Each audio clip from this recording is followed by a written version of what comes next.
हरिहंत सिद्ध सूर्य उपाध्याय साधु सर्व अर्थ के प्रकाशी मांगलिक उपकारी है। तिनको स्वरूप जान रागते भई जो भक्ति पाए पूनमाई स्तुति को जारी है। धन्य धन्य तिन्हीं ते काज सब राज भये कर जोड़े बारे बारे वंदना हमारी है। मंगल कल्याण सुख ऐसो हम चाहते हैं। ओ मेरी ऐसी दशा जैसी तुम धारी है। ओ मेरी ऐसी दशा जैसी तुम धारी है। ओ मेरी ऐसी दशा जैसी तुम धारी है। शत्र चूड़ामणि नामक यह ग्रंथ और यहाँ जीवनधर भगवान की कहानी बतलाई जा रही थी। ये जीवनधर भगवान राम के समान ही हमारे भगवान हुए हैं। जैसे बाहुबली भगवान है ना, उसी तरह से जीवनधर भगवान है। कोई फर्क नहीं है। जो तीर्थंकर हैं उनका तो परिचय सबको है, आदिनाथ भगवान से लेकर महावीर भगवान तक 24 तीर्थंकर। लेकिन 24 तीर्थंकरों के अलावा जो भी मोक्ष गए हैं वो सब भगवान हैं।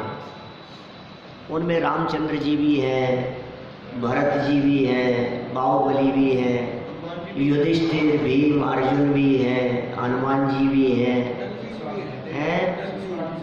और बहुत सारे हैं। तो इसी तरह से एक नाम जीवनधर स्वामी का भी आता है। ऐसे जम्बू स्वामी हैं, सुधर्म स्वामी हैं, श्रीधर केवली हैं, ये सब इसी तरह के नाम हैं सब। तो बहुत जीव जो मोक्ष गए अपने स्वरूप को जानकर वे सब भगवान बने हैं। और हमारे यहाँ जैन कहानियों की सबसे बड़ी विशेषता यह है कि उनकी कहानी लिखी जाती है जिनकी कहानी खत्म हो जाती है। हमारी कहानी तो चल रही है, हमारी कौन कहानी लिखे? कि कहानी खत्म कब होती है? जब मोक्ष हो जाए, जिसके बाद में और कोई दूसरी अवस्था न हो, जिसके बाद में कोई दूसरा पद न हो, जिसके बाद में कोई दूसरा भव न हो, दूसरा जन्म ना हो, दूसरी कोई पर्याय ना हो, वो अंतिम अवस्था, वो लास्ट, वो सिद्ध अवस्था है। वहाँ कहानी खत्म होती। मोक्ष की बात कर रहे हैं अपन। ये कह रहे हैं 2.5 दीप में 3 कम 9 करोड़ मुनिराज हैं, वो सब आएंगे क्या? ये तो मुनि है अभी। लेकिन उनमें जो केवल ज्ञान जिनको हो गया है उनकी कहानी खत्म हो गई। इसमें तो कुंद कुंदाचार्य भी नहीं आएंगे क्योंकि वे तो अभी स्वर्ग में हैं। उनकी कहानी खत्म नहीं हुई है अभी, उनके तो भव बाकी है। जब भव खत्म हो जाए तो कहानी खत्म। माने ऐसा कहते हैं ना, अंत भला तो सब भला। अंत में भला होना चाहिए। लास्ट में जहाँ हो गए अपन की भाई ये खत्म हो गई यहाँ बात, जिसमें फेरबदल की गुंजाइश नहीं हो। यह ऐसा समझ लीजिए, भारतीय साहित्यकारों की ये विशेषता ही है कि वे कहानी का अंत सुख पर करते हैं। कहानी का अंत कहाँ होता है? जहाँ सुख होगा। आप देख लो, जितनी भी कहानियाँ आपको मिलेगी, चाहे लौकिक कहानियाँ कोई उठा करके देखो या कितनी भी मूवीज उठा करके देखो, पिक्चर, जब तक पिक्चर में लड़ाई झगड़े चल रहे हैं तब तक खत्म नहीं है। जब लास्ट में वो आपस में मिल गए, लड़का लड़की मिल गए, तो कहानी खत्म हो गई। जब लास्ट में उनके माँ बाप राजी हो गए और शादी हो गई तो कहानी खत्म हो गई। लास्ट में जब वो विलेन मर गया और जो हीरो था उसको राज्य मिल गया तो अब कहानी खत्म हो गई। माने जब तक दुख चल रहा था, जब तक संकट चल रहा था, तब तक कहानी चलती रहेगी, चलती रहेगी। बोले कहानी खत्म कब होगी? जब हीरो की जीत हो जाए तो कहानी खत्म। इसका मतलब सुख पर ले जाकर समाप्त करना, यही भारतीय साहित्यकारों को इष्ट है। तो यहाँ जो कहानी हमारी चल रही है, ये कहानी है जीवनधर कुमार की, जीवनधर स्वामी की। कुमार कहो चाहे स्वामी कहो, दोनों ही इनके नाम के साथ में जुड़ते हैं। ये मोक्ष गए हैं। भगवान महावीर स्वामी के शासन काल में इन्होंने निर्वाण की प्राप्ति की, ये भगवान बने। लेकिन इनकी कहानी कहाँ से शुरू हुई? वैसे तो सभी की कहानी निगोद से शुरू होती है। देखिए, हमारी यदि कहानी लिखी जाए, अपनी अपनी कहानी लिखे, खत्म तो कर नहीं सकते, चल रही है कहानी, तो कहानी कहाँ से शुरू होगी? तो दौलत राम जी 6 डाला ग्रंथ में दूसरे तीसरे छंद में ये बात कहते हैं, तास भ्रमण की है बहु कथा, पै कछु कहूं कही मुनि यथा। तेरे परिभ्रमण की कथा बहुत पुरानी है, बहुत लंबी कहानी है, लेकिन मैं उसमें से थोड़ी बहुत कुछ तुम्हारे को कहता हूं। वहां से कहानी, सभी की कहानी निगोद से शुरू होती है, लेकिन यदि वो निगोद से शुरू होने वाली कहानी सुनाने लग जाए तो फिर कितना वर्णन करेंगे। और सभी की कहानी में यदि वहां से शुरू करें तो रिपीटेशन कितना होगा। जीवनधर कुमार की कहानी भी शुरू तो निगोद से ही हुई, लेकिन इन्होंने शुरू की राजा सत्येंद्र से, पिता से बात को शुरू की, ये कहानी शुरू हुई। फिर जन्म हुआ इनका, पिता की मृत्यु हो गई, समाधिपूर्वक मरण हो गया, युद्ध में मार दिया गया, पिता का मरण हो गया। शमशान में इनका जन्म हुआ, पालन पोषण किसी सेठ के यहाँ हुआ, गंदूत कट के यहाँ। जब मालूम चला कि पिता राजा थे तो युद्ध करने का विचार किया, गुरु ने रोक दिया। फिर क्या हुआ, कहानी घूमती हुई कि जो राजा बन गया था धोखे से, काष्टांगार, उसने इनको भी मारने का प्रयास किया, बच करके निकल गए। और घूमते फिरते हुए कहीं भटकते रहे, कहीं जंगलों में घूमते रहे, कहीं अपनी योग्यता के कारण कहीं सम्मान प्राप्त हुए, कहीं शादियां हुई, विवाह हुए। और एक विवाह उपरांत ये किसी स्थान पर रुके हुए थे राजा के राज दरबार में, और अचानक खबर मिली कि तुम्हारी जैसी शक्ल का कोई और आया है। ऐसी सूचना मिली जीवनधर कुमार को। और जैसे ही ये सूचना मिली, ये दौड़ते हुए चले गए कि कहाँ है? बोले आयुधशाला में। ये राज दरबार में थे। बोले आप यहाँ हो कि वहाँ? हमने तो अभी आपको देखा है उधर।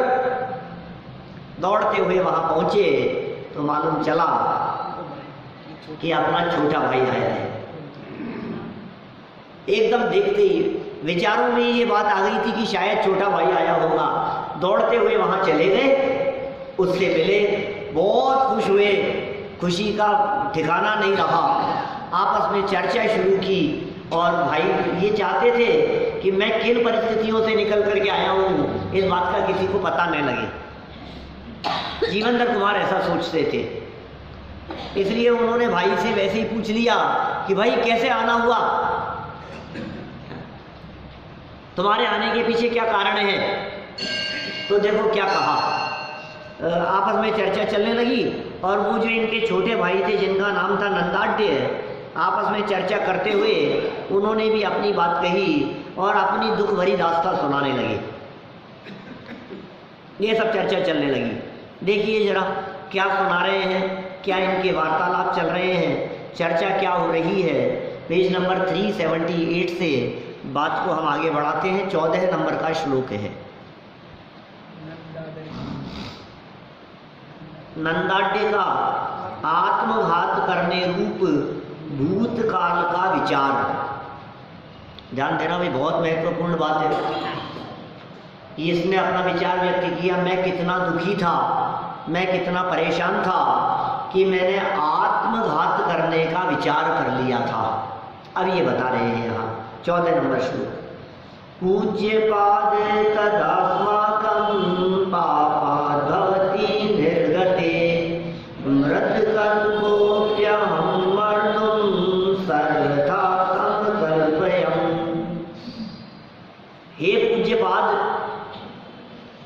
पूज्यपाद जिनके चरण पूज्य हैं। पूज्यपाद कौन? पूज्यपाद क्या होता है? पिताजी के लिए जैसे कहते हैं पूज्य पिताजी, पूज्य भ्राता, पूजनीय भाई साहब, ऐसे ऐसे शब्दों के प्रयोग करते हैं ना अपन। तो पूज्य है चरण जिनके, ऐसे अपने भाई को संबोधन करके कह रहे हैं, हे पूज्यपाद। उस समय हमारे पाप के उदय से आपके चले जाने पर मरे हुए के समान भी मैंने सर्व प्रकार से मरने के लिए संकल्प कर लिया। ओह, क्या बात कह रहे हैं, मरने के लिए संकल्प कर लिया मैंने। तुम तो चले गए थे। कहानी लगभग सबको पता है। काष्टांगार नामक मंत्री ने इनको बंदी बना लिया था, जीवनधर कुमार को। और मंत्री बनाकर फिर क्या हुआ, अचानक वो कौन आ गया आर्य पता है? देव आ गया था इनको बचाने के लिए। साध्य मालूम है वो देव कौन था? एक बार की घटना है भाई साहब कि जीवनधर कुमार कहीं रास्ते में से आ रहे थे और उन्होंने एक कुत्ते को देखा जो अधमरा था, मरा हुआ था, मर रहा था। यज्ञ और हवन की सामग्री को कुत्ते ने झूठा कर लिया था। तो वहाँ जो पंडे लोग थे उन्होंने इसको मार मार करके ऐसी हालत कर दी कि बस प्राण निकलने वाले थे। सड़क पे पड़े हुए उस कुत्ते को देखा जीवनधर स्वामी ने और उसे नमोकार मंत्र सुनाया। मरते हुए कुत्ते ने नमोकार मंत्र सुने तो कुत्ता मर करके देव हो गया। मरा तो सही, लेकिन अंत समय में नमोकार मंत्र सुना था ना। और नमोकार मंत्र सुन लेने के प्रभाव से परिणाम शांत हुए और शांत परिणामों से मरण होकर वो देव बन गया। जब वो देव बन गया तो वापस लौट करके आया और जीवनधर कुमार को 3 वरदान दिए। उसको याद आ गई कि मैं ऐसे था, ऐसे मर रहा था और इन्होंने, इनकी वजह से मैं देवगति में आया हूं आज। उसने जाकर के 3 वरदान दिए और 3 वरदान में एक ये था कि भाई जैसे ही मुझे स्मरण करोगे संकट के काल में, मैं दौड़ा चला आऊंगा तुम्हारी रक्षा के लिए। ये एक वरदान था। एक वीणा बजा करके किसी को भी सम्मोहित कर लेने रूप वरदान था।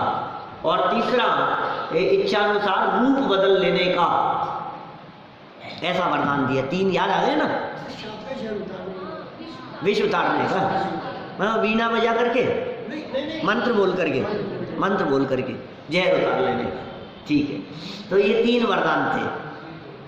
अब क्या हुआ, काष्टांगार के चंगुल से बचा लिया तो जीवनधर कुमार को तो बचा करके ले गया देव दूसरी जगह, फिर वो तो भटकते रहे। अब पीछे से जो परिवार वाले लोग थे, ये नंदाढ़ उनका छोटा भाई था, ये बोले अब वो तो भाई साहब तो चले गए, वो तो ताकतवर थे, बलवान थे, अब पीछे से हमारी तो क्या हालत होनी थी, मरे हुए जैसे थे हम तो। हमें तो बीच में ऐसा भी विचार आ गया तुम्हारे चले जाने के बाद में कि हम मर जाते हैं, मर जाना अच्छा है। देखिए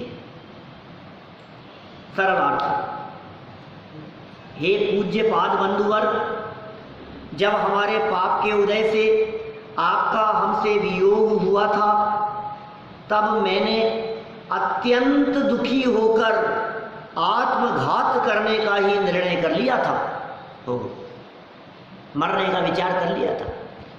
देखिए जब मरने का विचार आए तो इसका मतलब समझ लेना कष्ट कितना ज़्यादा है। जब ऐसा विचार आने लग जाए ना कि मैं मर जाऊं, इसका मतलब है कष्ट सहा नहीं जा रहा। और कभी कभी मैं ये बात कहता हूँ कि जिस कष्ट में ये आत्महत्या करने की सोचता है वो कष्ट शारीरिक कष्ट नहीं होता, वो कष्ट मानसिक होता है, वो कषायों की पीड़ा होती है, वो बेइज्जती की तकलीफ होती है, वो लोग क्या कहेंगे इस बात की तकलीफ होती है। उन्होंने मेरे से ये बात कह दी, मैं बर्दाश्त नहीं कर सकता। क्या हमारे बच्चे ने हमारे को ये जवाब दे दिया, ये बात हमसे बर्दाश्त नहीं हो सकती, आत्महत्या करने को तैयार हो जाता है। मेरा ऐसा रिजल्ट मैं किसी को बता नहीं सकता, मैं तो मर जाता हूँ, मैं किसी को शक्ल नहीं दिखा सकता। ये देखो कैसे कैसे विचार आ जाते हैं व्यक्ति के मन में। माने क्या क्या हुआ भाई साहब, पेट दर्द हुआ कि सर दर्द? आपने मरने की क्यों सोची? मैं कभी कभी ऐसा कहता हूँ, न्यूज़पेपर में आपने कभी ऐसी घटना नहीं पढ़ी होगी कि उस व्यक्ति के इतना ज़्यादा तकलीफ थी कि वो आत्महत्या करके मर गया। इतना तेज पेट में दर्द था कि वो जहर खा के मर गया। ऐसी घटना कभी नहीं आती है। घुटनों में इतना तेज दर्द था कि उसने मरना स्वीकार कर लिया, आत्महत्या कर ली उसने, जहर खा लिया उसने। इतना तेज घुटनों में दर्द था, बर्दाश्त नहीं हो रहा था। पढ़ा जैन साहब आपने कभी? भीम जी वैसा कभी कभी ऐसी घटना नहीं पड़ी। लेकिन ऐसी घटनाएं तो बहुत बार पढ़ी है हमने। क्या कि पिताजी ने डांट दिया, बच्चा घर से निकला और वापस लौट करके नहीं आया। क्या था अरुण जी वैसा? ऐसी घटनाएं तो कई बार पढ़ी है हमने। आजकल तो रिजल्ट मोबाइल पर और इंटरनेट पर आ जाता है, लेकिन पहले ऐसी घटनाएं बहुत आती थी। जब रिजल्ट लेने बच्चे जाते थे, 10वीं का रिजल्ट लेने गया और लेने तो गया था, आया नहीं लौट करके। ये क्या हुआ कि फेल हो गया तो लौट करके नहीं आया। क्या फिर तो लाश आई उसकी। ये हुआ क्या मेरे को समझ में नहीं आ रहा।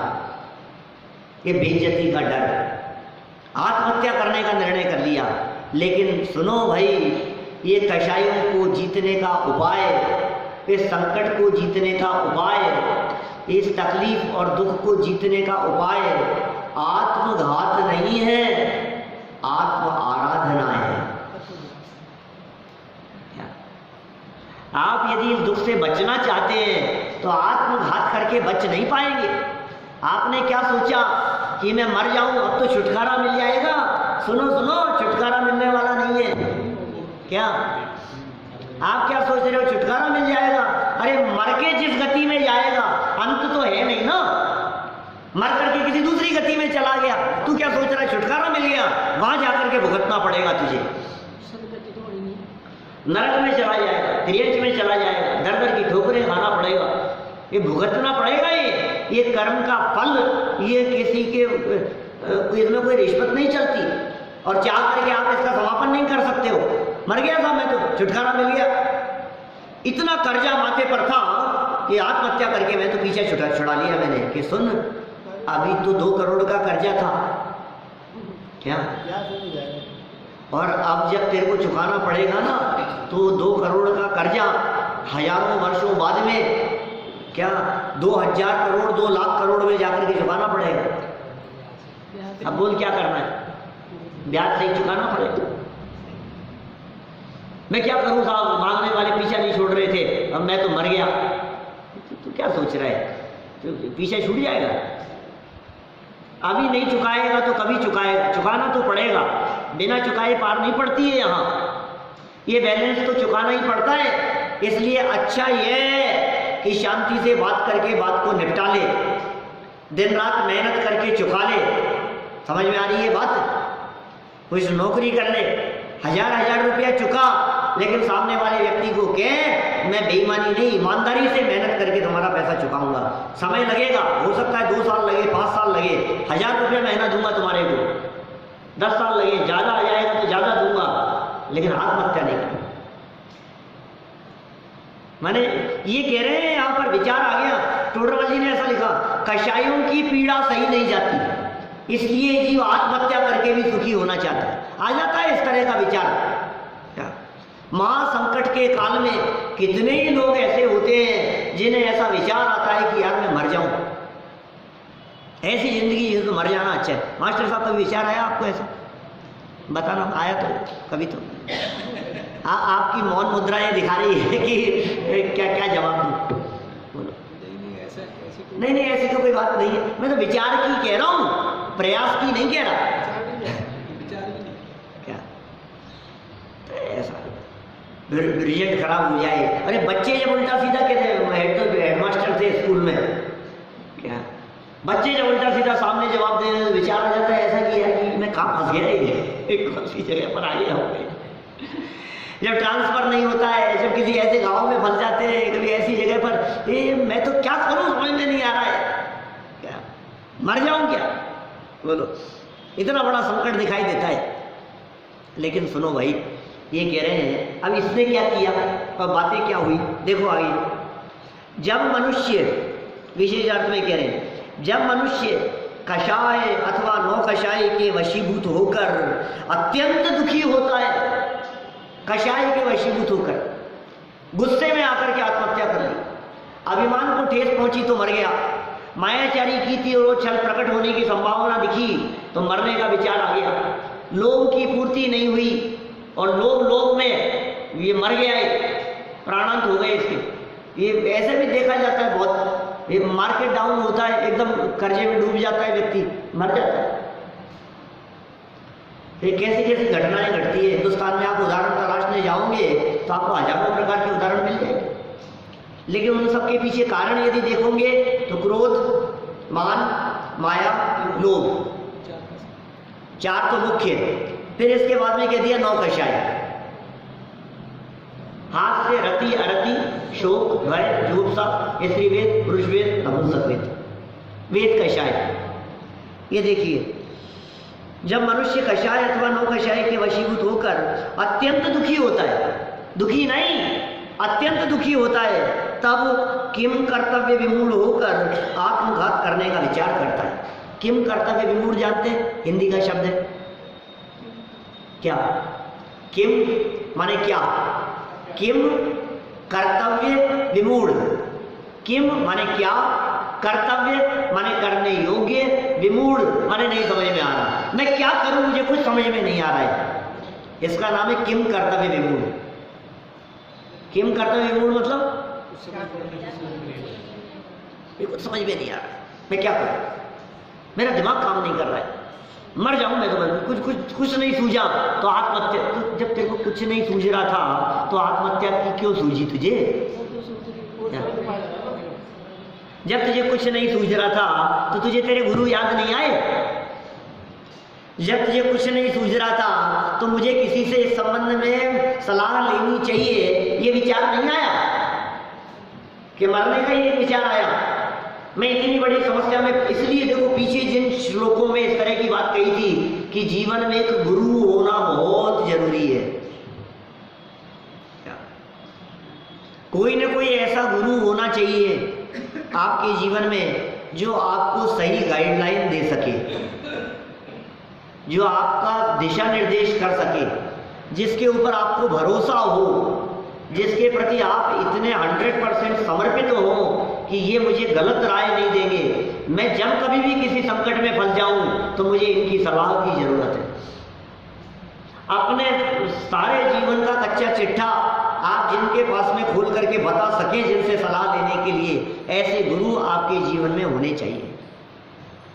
कोई भी हो सकते हैं, वो आपके पिता हो सकते हैं, वो आपके बड़े भाई हो सकते हैं, वो आपकी माँ हो सकती है, कोई भी हो सकता है जिनके ज्ञान, जिनकी योग्यता पर आपको भरोसा हो और जिनके निर्देशन में चलने की आपकी भावना हो, वो आपके गुरु हो सकते हैं, वो आपके शिक्षक हो सकते हैं, वो कोई विद्वान हो सकते हैं, वो कोई साधु संत तपस्वी त्यागी हो सकते हैं, कोई भी व्यक्ति जो जिनके बारे में आपको ऐसा लगता है ये मुझे गलत राय नहीं देंगे, लेकिन आप खुले दिल से आप उन्हें अपनी बात कहेंगे कि मेरे साथ ऐसी घटना घटी है, ऐसा हुआ है और मुझे ऐसा विचार आ रहा है, मुझे क्या करना चाहिए, वो आपको अवश्य ही सही राह दिखाएंगे।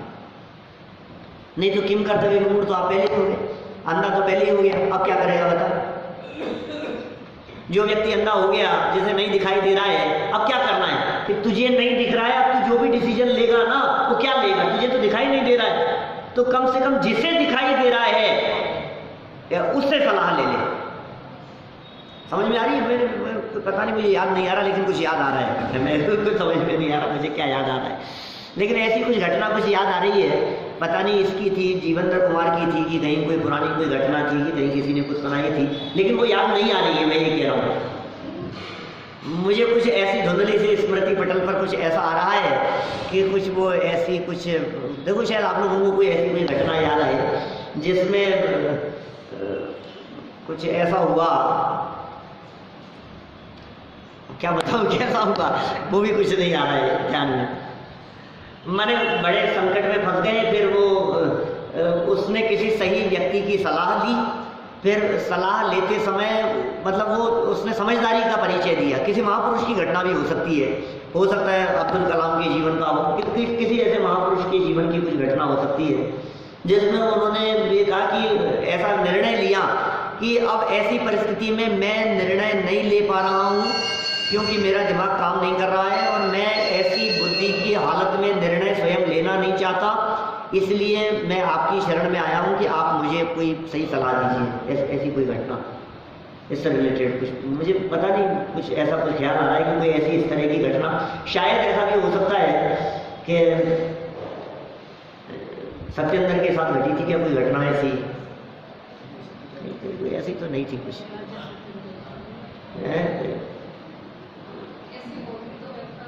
हाँ, क्या पता कहीं कोई ऐसी घटना।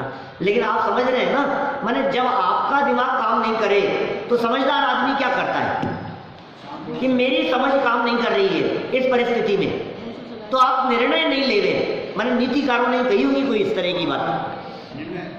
जब आपका दिमाग काम नहीं करे, जब आपकी बुद्धि काम नहीं करे, जब आपका विवेक काम नहीं करे, जब आप ये सोचें कि ऐसी परिस्थिति में मैं क्या निर्णय करूं, मेरा दिमाग काम नहीं कर रहा, तो आप बिल्कुल अपने दिमाग को काम में नहीं ले रहे। माने जब क्रोध की परिस्थिति है, जब भय की परिस्थिति है, जब आपको कुछ सूझ नहीं रहा है, जब आप निर्णय नहीं कर पा रहे हैं, आप निर्णय मत कीजिए। इस समय आप निर्णय लेने की पोजीशन में नहीं है। आप जो भी निर्णय लेंगे वे गलत निर्णय होगा। ये नीतिकारों में कहीं ना कहीं इस तरह की कुछ बात आई है जिसमें पीछे इस तरह के वाक्य आए थे, भय में निर्णय नहीं लेना, क्रोध में निर्णय नहीं लेना, डर करके निर्णय नहीं लेना, इस तरह की बहुत सारी बातें आई थी। मानो देखो जीवन उपयोगी कितनी बातें हैं, जब जीवन भर ध्यान रखने योग्य बातें। कभी डर में निर्णय नहीं लेना, कभी घबराहट में निर्णय नहीं लेना, कभी क्रोध में निर्णय नहीं लेना, कभी डरना नहीं, कोई बात नहीं। हमसे निर्णय नहीं हो पा रहा है, मैं क्या करूं? समझदार व्यक्ति से पूछ लो। आपको जिनके बारे में दोस्तों की सलाह मत लेना, क्या आप सफल व्यक्तियों की सलाह लेना। हाँ, आपको जो सही राह दिखाए आप उनकी सलाह लेना, आपको निश्चित तौर पर सही सलाह मिलेगी। देखो क्या किए, किम कर्तव्य विमूढ़ हो जाता है व्यक्ति। बहुत जगह पर ऐसा हो जाता है, बिजनेस में ऐसा नुकसान लग जाता है कि ये सोचता है मैं क्या करूं। अकेले आत्महत्या का ही सवाल नहीं है, और भी कई तरह के गलत निर्णय हो जाते हैं, और एक समय का गलत निर्णय और पूरी लाइफ को इफेक्ट करता है। फिर आप पछताते रहते हो, काश मैंने ऐसा कर लिया होता, काश ऐसा हो जाता, काश मैंने उनकी बात मान ली होती, काश मैंने माता पिता की बात मानी होती। आज नहीं मानी तो माता पिता दोनों ही मर गए। शांतिनाथ, काश ऐसा हो गया होता। ऐसे विचार फिर पछतावा रह जाता है। काश मैं पढ़ने के लिए बाहर चला गया होता, काश मैं इतना पढ़ लिया होता, काश मैंने टीवी देखना बंद कर दिया होता, काश मैं मोबाइल में नहीं उलझा रहा होता। कितनी तरह की बातें आती है सामने। काश मैंने तबीयत की तरफ ध्यान रख लिया होता, काश मैंने पानी खूब पिया होता तो किडनी खराब नहीं होती, काश ऐसा होता। सोचता रहता है फिर ये लोग, जो लोग गुटखा खाते हैं, जो लोग ऐसे सिगरेट पीते हैं, काश फिर वो काश ही रह जाता है उनके जीवन में। काश मेरे को जो पहली बार समझाया था मैं समझ गया होता। लेकिन ये काश की नौबत न आए क्या, इसलिए पहले कदम पर ही समझ जाओ जब पहली बार झटका लगे, नहीं तो फिर ऐसी हालत होती है किम कर्तव्य विमूढ़ हो जाता है व्यक्ति, आत्मदाह करने का विचार करता है। देखिए प्रश्न है नीचे, आत्मघात करने में भी तो दुखी ही होता है, सुखी तो होता नहीं है, फिर मनुष्य आत्मघात क्यों करना चाहता है? प्रश्न है, कितना सुंदर प्रश्न है, बताओ। ऐसा थोड़ी ना आत्महत्या करने में मजा आएगा। आत्महत्या करना नहीं चाहता है कोई भी, क्या भैया? दुनिया में कोई आत्महत्या करना नहीं चाहता है, कोई व्यक्ति नहीं चाहता है आत्महत्या करना। क्या बात कर रहे हो साहब? आपको रिकॉर्ड दिखाएं अभी इंटरनेट पर, साल भर में कितनी आत्महत्याएं हुई है, आप कह रहे हो करना नहीं चाहता है। सच बात है, करना नहीं चाहता है। किसी आत्महत्या करने वाले व्यक्ति को रोक करके छोड़ दिया जाए तो आत्महत्या नहीं करता। क्या वो तो तेजी का काम है, वो तो कषाय का काम है। कषाय की तीव्रता में ऐसा काम होता हुआ दिखाई दिया है।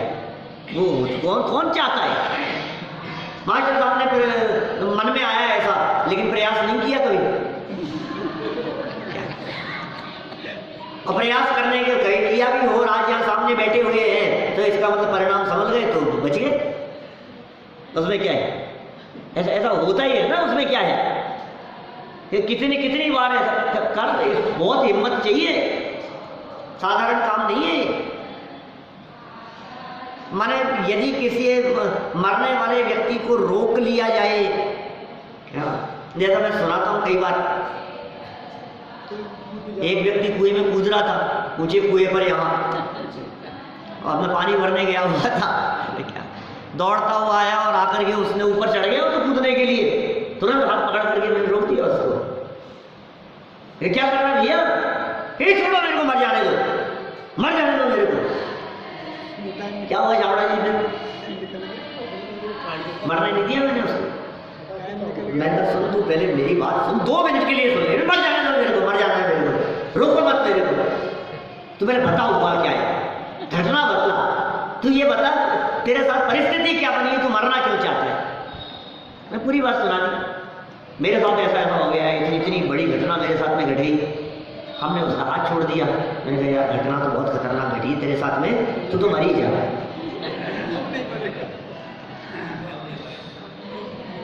फिर क्या हुआ होगा? फिर तो कूद गया होगा ना वो कुएं में। क्या क्या अब नहीं मरेगा राजेश जी? क्या अब नहीं मरेगा वो? क्यों? अब उसके लिए चौकीदार लगाने की जरूरत नहीं है, अब पैरा लगाने की जरूरत नहीं है। क्यों? क्योंकि सच्चाई तो यह है कि कोई मनुष्य गति का जीव मरना नहीं चाहता, जिंदा रहना चाहता है। लेकिन अब ये कषाय ऐसी, ये प्रश्न किया, आत्मघात करने में भी तो दुखी ही होता है, सुखी तो होता नहीं, फिर मनुष्य आत्मघात क्यों करना चाहता है? ये बताओ, कारण क्या है उसके पीछे? तो मोक्ष मार्ग प्रकाशक का उदाहरण दिया इन्होंने, पेज नंबर 53 पर भी दिया है, पेज नंबर 54 पे भी दिया है, और पेज नंबर 55 पे भी दिया है। 3 जगह पर यह बात लिखी गई कषायों के संदर्भ में। जब मनुष्य को मरण के दुख से भी अधिक कषाय और नौ कषाय का दुख प्रतिभासित होता है। ये कषाय का दुख क्या होता है अर्जुन? कषाय का दुख क्या होता है? सारा दुखी कषाय का होता है। सारा दुखी कषाय का होता है। सारा दुखी कषाय का है क्या? कषाय का ही दुख है, गुस्से का जो दुख है ना वो वही जानता है। माँ बाप गुस्सा करते हैं बच्चों के ऊपर, फिर बहुत डांट देते हैं, फिर लास्ट में एक वाक्य निकलता है, बेटा हमें को मजा थोड़ी ना आता है गुस्सा करने। हाँ हमें तो अच्छा थोड़ी ना लगता है, हमें तो मजा थोड़ी ना आ रहा था कि आपने इतना डांटा है। और बच्चा ये कहे तुम्हें मजा नहीं आ रहा तो डांट क्यों रहे थे? क्या करेंगे? हम गुस्से से दुखी है, हमें अच्छा नहीं लगता है ये कहते हुए, हम बार बार में तुम्हें टोकते हैं, हमें अच्छा नहीं लगता है। ये देखो क्या कह रहे, मरण के दुख से भी अधिक कषाय और नौ कषाय का दुख प्रतिभासित होता है। जब किसी जीव को ऐसा लगता है कि वर्तमान दुख से छुटकारा मिल जाएगा और कम दुख है, मरने में कम लगेगा, तब वह मरने से दुख का नाश होगा, इस मिथ्या कल्पना से सुखी होने के लिए आत्मघात करने को भी उद्यत हो जाता है। सुख मिल जाएगा, मरने से सुख मिल जाएगा मेरे को। अरे मरने से सुखी हुए होते ना तो आज तक तो अनंत बार हो चुके होते,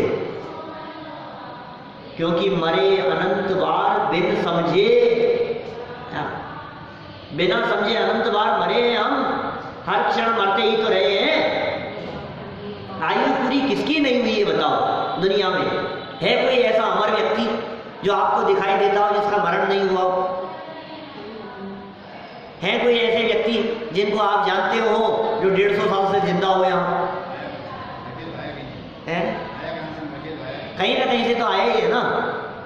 आप यदि इस धरती पर जो उपलब्ध दुनिया अभी वर्तमान में दिख रही है, इस धरती पर 150 साल पीछे जाकर के देखोगे तो जितने लोग अभी दिख रहे हैं, इनमें से एक भी व्यक्ति आपको नहीं मिलेगा, एक भी नहीं था 150 साल पहले। अभी जितने लोग हैं इनमें से एक भी नहीं था 150 साल पहले।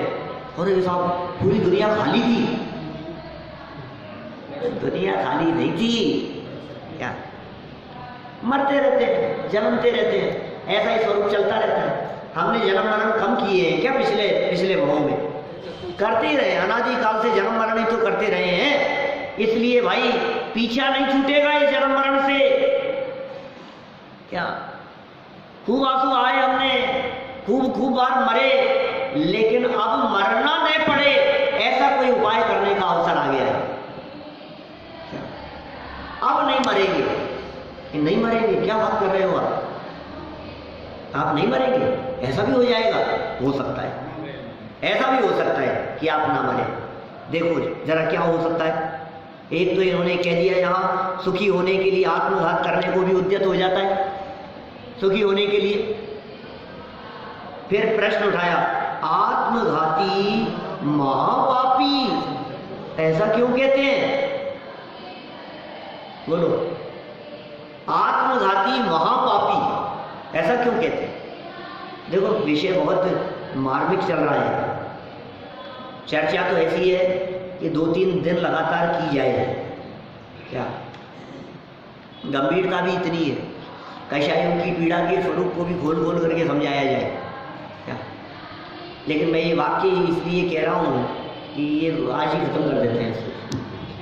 क्या आप करना विचार, कुछ बिंदु दिए हैं और क्या है, लेकिन एक नियम जरूर लेकर के जाना, एक प्रतिज्ञा जरूर लेकर के जाना यहाँ से कि जब कभी भी आत्महत्या करने का विचार आएगा क्या, तो हम तत्वज्ञान की शरण लेंगे, हम जिनवाणी की शरण लेंगे, हम किसी योग्य गुरु की शरण लेंगे क्या? अपना दुख और अपनी परिस्थिति को हम अपने दिशा निर्देश करने वाले किसी योग्य व्यक्ति को जरूर बतलाएंगे और सही दिशा में कदम उठाएंगे। गलत कदम ना हो, हताश कभी ना हो, निराश कभी ना हो, क्योंकि आत्महत्या करने के परिणाम से तो फिर वही हाथ लगेगा, दुखी हाथ लगेगा। और ये तो महापापी कह रहे हैं, सबसे बड़ा पाप है, इससे बढ़कर कोई पाप नहीं। आप जानते हैं एकेंद्रीय जीव की हत्या करने से जितना पाप लगता है, 2 इंद्रिय जीव की हत्या करने से उससे कई गुना ज्यादा पाप लगता है। एक इंद्रिय तो जानते हैं, स्थावर, पृथ्वी का एक, जल का एक, अग्नि का एक, वायु का एक, वनस्पति का एक, ये 5 स्थावर एक इंद्रिय जीव। तो एक इंद्रिय जीवों की हत्या करने से जितना पाप लगता हो, माने पेड़ काटने से जितना पाप लगेगा आपको, उससे कई गुना ज्यादा, मैं तो इतना भी कह सकता हूं कि अनंत गुना ज्यादा पाप लगता है 2 इंद्रिय जीव की हत्या करने पर। यदि आपने लट को मसल दिया, मार दिया, वो कितना बड़ा पाप है उसकी तुलना में। और 2 इंद्रिय की तुलना में 3 इंद्रिय जीव की यदि हत्या कर दी गई तो पाप और बहुत गुना ज्यादा बड़ा है। 3 इंद्रिय चींटी, 3 इंद्रिय जूं माथे की, पानी में डाल दी, मार दी उसको, ये महापाप है। तो फिर क्या करें साहब, उसको नहीं मारे तो हम मरें क्या? तुम पैदा होने से पहले विचार करते, साफ रखते अपना माथा क्या, तो पैदा नहीं होती। मैंने विचार तो आपको करना पड़ेगा ना। इससे बहुत गुना ज्यादा पाप लगता है 4 इंद्रिय जीव के मरने पर। मच्छर मक्खियां होने मत दो, घर में इतनी सफाई रखो, आपके सिंक में इतनी सफाई रहनी चाहिए कि वहां जीव उत्पन्न न हो, झूठे बर्तन पड़े नहीं रहे, चाय का प्याला पी करके पड़ा नहीं रहे वहां। ये सावधानी किसकी है? हम तो चाय का प्याला पी के वहीं छोड़ देते हैं। अब क्या हुआ, उठाएगा कोई? डुल जाए तो किसकी जिम्मेदारी है उठाने की? कोई यदि अन्न का दाना गिर जाए खाते हुए तो उठाने की जवाबदारी किसकी है? पड़ा रहेगा, वो आएगी ना झाड़ू पोछे वाली, तो वो करेगी, कौन उठाएगा? अब रहने दो, अभी तो आपको पता नहीं है, थोड़ी देर में यदि वहां चींटियां आ गई तो उनके मरने का पाप किसके माथे चढ़ेगा? और वो कितना बड़ा पाप होगा सोचना।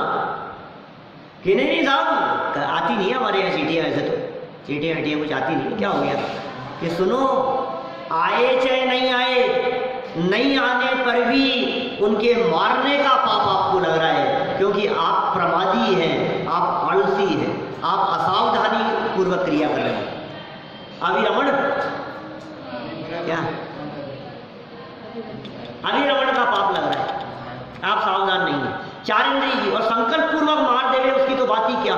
ये चार इंद्रिय जीव हत्या कोई जैनी कर नहीं सकता है हत्या। मैं ऐसा कहा करता था पहले कि कोई जैनी ऐसी हत्या कर नहीं सकता, लेकिन अभी तो अब तो क्या करें, पता नहीं कितनी क्रूरता हो गई है कि वो एक रैकेट हाथ में लेते हैं और मच्छरों को मारते हुए दिखते हैं। जैनी लोग दिखते हैं क्या करें, कॉकरोच दिखता है और उसको मार देते हैं। ये चार इंद्रिय जीव की हत्या महापाप। अभी देखो एक इंद्रिय से लगाया मैंने चार इंद्रिय तक, अब चार इंद्रिय से पंचेंद्रिय जीव पर लगाओ, कितना बड़ा अपराध होगा। और सुनो, पंचेंद्रिय में भी क्या तिर्यंच को मारने की तुलना में मनुष्य को मार देना वो महापाप है। पंचेंद्रिय तिर्यंच की तुलना में पंचेंद्रिय मनुष्य को मारो तो महापाप। और सुनो, अभी यदि मैं इसको विस्तार करके बतलाऊं थोड़ा सा, मनोज जी भाई साहब, यदि और विस्तार करूं तो मैं ये कह सकता हूं कि मनुष्य भी यदि हो, उसने भी विदेशी को मारने से ज्यादा पाप लगेगा स्वदेशी को मारने में। क्या स्वदेशी को मारने से ज्यादा पाप लगेगा पड़ोसी को मारने में। आप समझ रहे हैं, देश में कहीं भी था, लेकिन ये तो पड़ोसी है। माने पड़ोसी को मारने का परिणाम माने कितना बड़ा पाप का भाव होगा, क्योंकि वो तो आपका निकट का हो गया है ना। और पड़ोसी को मारने से ज्यादा बड़ा पाप होगा किसी अपने रिश्तेदार को मारने में। और रिश्तेदार को मारने से ज्यादा बड़ा पाप, अरे अपने कुल वाले चाचा ताऊ दादा जो अपने खास ब्लड रिलेशन वाले जो दिखाई दे रहे हैं, जिनके मरने पर आपको सूतक लगता है, क्या वो कितना बड़ा पाप है। और उनके मारने के भाव से ज्यादा बड़ा पाप अपने पत्नी पुत्र माता पिता, कुटुंब की बात नहीं कर रहे हम पूरे, अब और सिमट करके क्या आपके धन पर जिनका अधिकार दिखाई देता है, वो अब उनकी बात करो, क्या उनसे भी ज्यादा बड़ा पाप। क्या अब ये सोचो तो सही आप कहें साहब कौन मारता है, आप ये बातें हमें क्यों बतला रहे हो। ये सुनो, आप क्या सोच रहे हो, आप अपनी जबान से मार रहे हो। क्या आप क्या सोच रहे हो, ये कितना बड़ा पाप है। ये सैनी पंचेंद्रिय जीव की हत्या का पाप लग रहा है। आपने द्रव्य प्राणों का हरण तो नहीं किया, अपने माता पिता के, अपने भाई के, अपनी पत्नी के, अपने हस्बैंड के, अपने बच्चों के, अपने भाई के द्रव्य प्राणों का हरण तो नहीं किया, क्योंकि द्रव्य प्राण का हरण कर लेने पर तो कानून सजा देगा, जेल में चला जाएगा। लेकिन रोजाना सुना करके अपशब्द उल्टा सीधा बोल करके आप निरंतर जो भाव प्राणों का घात करते हो, ये सैनी पंचेंद्रिय जीव के प्राण हरण करने का महापाप है।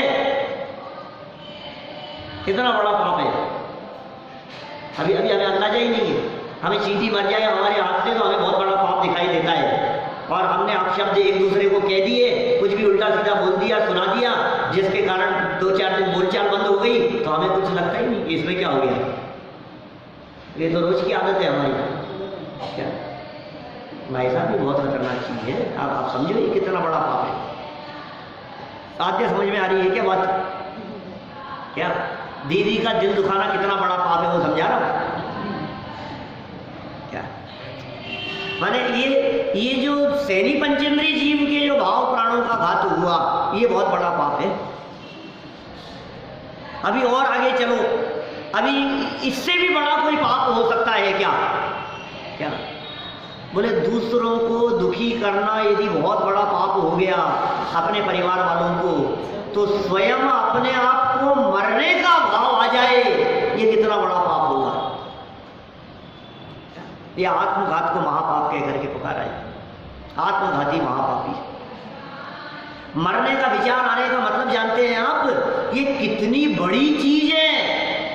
आपने क्या चीज छीन ली है इसका अंदाजा नहीं है। आप सोचिए, कोई चीज के बारे में मैंने पहले दिया है इस तरह का उदाहरण, बहुत सालों पहले दिया है, लेकिन क्या, हाँ, कोई चीज ऐसी चीज हो जो चीज आपको मिल नहीं रही हो कहीं मार्केट में, और आप उसे तलाश रहे हो, और इतनी ज़्यादा आपको उस वस्तु को प्राप्त करने की तड़प हो, ये तो मुझे चाहिए। आपने पूरा जौहरी बाजार छान मारा, जयपुर की कोई ऐसी दुकान नहीं होगी जिस दुकान पर आपने उस वस्तु को देखा नहीं और चाहा नहीं कि ये चीज़ मुझे मिल जाए, ये चीज़ चाहिए मुझे। और इतनी तड़प थी कि बेंगलोर गए तो बेंगलोर तलाशा, मुंबई गए तो मुंबई तलाशा, जो मिला उससे कहते थे यार ये चीज़ कहीं से मिल जाए तो मुझे दिला देना, पैसे की परवाह नहीं है क्या, लेकिन ये चीज़ चाहिए। आपने दिन रात एक कर दिए, महीने लगा दिए, 6 महीने लगा दिए, साल भर लगा दिया, 10 साल से तलाश रहे हैं आप।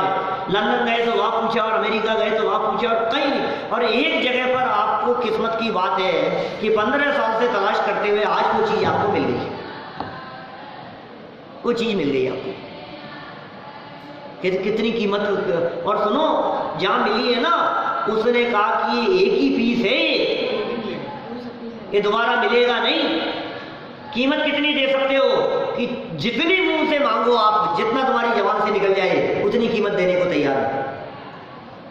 आप ले आए वो चीज, ला करके आपने घर में रखी, और आपका 2 साल का बच्चा खेलते खेलते उसने उस चीज को गैस में पटक दिया, आग में पटक दिया, तोड़ दिया, टुकड़े टुकड़े कर दिए। अब आपका क्या होगा बोलो? अब आप गुस्से की लिमिट बताओ आपकी। क्या होगा? मर गया मैं तो क्या, मैं शब्द नहीं कह पा रहा हूँ, क्या शब्द हो सकते हैं?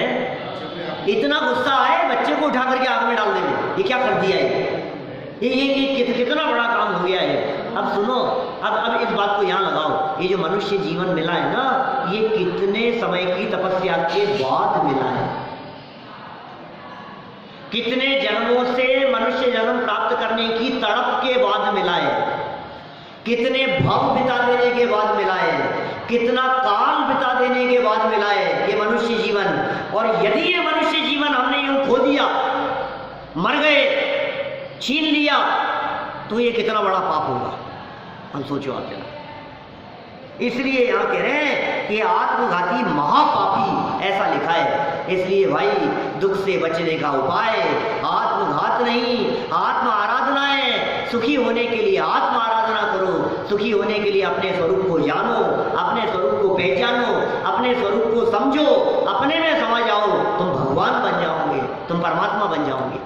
एक बार अपने स्वरूप को देखो। ये बात यहाँ कह रहे हैं, प्रश्न तो पढ़ा है, जवाब कल पढ़ेंगे।